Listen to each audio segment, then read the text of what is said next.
আও জিদ আলাইহি ওয়ারাতিলিল কুরআনা তারতিলা।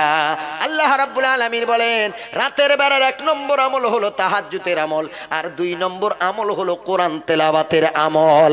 এই আমল করো। অনেকে বলে তাহাজ্জুদ করলে নাকি জেনে ভয় দেখায়, ভূতে ভয় দেখায়।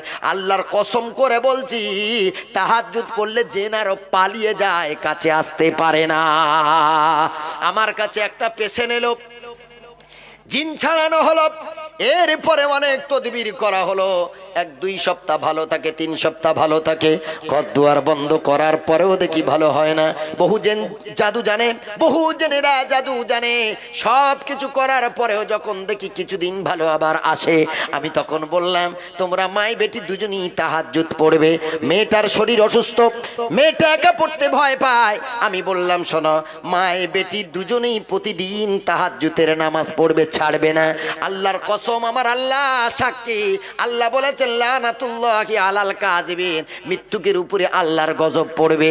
এজন্য করে বলি যেদিন থেকে তাহাজ্জুদের আমল মা মেয়েকে দিলাম, আল্লাহর কসম আজ প্রায় 6 থেকে 8 মাস হয়ে গেল, ওই দিন থেকে জিনের কোনো প্রভাব ওদের উপরে পড়ে না।